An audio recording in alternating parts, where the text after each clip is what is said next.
মৌলভীবাজার জেলার কমলগঞ্জ উপজেলার পতনুসারে আলোর পথ ইসলামী ছাত্র সংগঠনের উদ্যোগে অনুষ্ঠিত হয়েছে একদিনব্যাপী ফ্রি মেডিকেল ক্যাম্প 2025-26 সেশনের কার্যকরী কমিটির পরিচিতি সভা ও আলোচনা অনুষ্ঠান।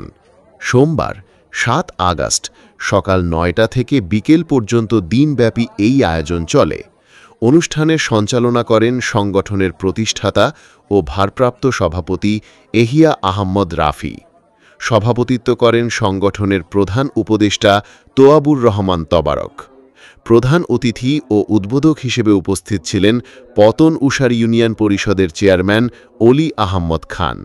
এছাড়াও উপস্থিত ছিলেন সংগঠনের উপদেষ্টা মাওলানা আব্দুল হাফিজ, অন্যতম উপদেষ্টা সাজিদুর রহমান সাচ্চু, মাইজগাঁও সরকারি প্রাথমিক বিদ্যালয়ের প্রধান শিক্ষক ফেরদৌস খান, আনোয়ার খান, মাওলানা জাকারিয়া আহম্মদ, মাওলানা আব্দুস সামাদ প্রমুখ।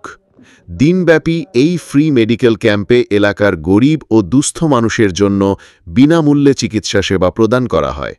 চিকিৎসা সেবা প্রদান করেন অভিজ্ঞ বিশেষজ্ঞ চিকিৎসক ডাক্তার তানভীর আহমদ, চর্ম, যৌন, অ্যালার্জি ও শিশু রোগ বিশেষজ্ঞ, এবং ডাক্তার এস.কে. নাহিদ, চর্ম, অ্যালার্জি, নাক, কান, গলা, ডায়াবেটিস, বাত ব্যথা, মহিলা ও শিশু রোগ বিশেষজ্ঞ। একদিনে প্রায় 2 শতাধিক মানুষ এই ফ্রি চিকিৎসা সেবা গ্রহণ করেন।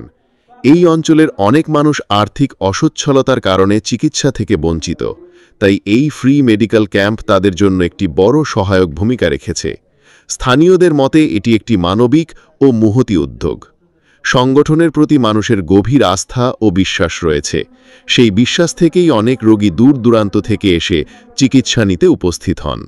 পতনউসারে এ ধরনের সেবা আরও সম্প্রসারিত হলে দরিদ্র ও অসচেতন জনগোষ্ঠী আরও বেশি উপকৃত হবে।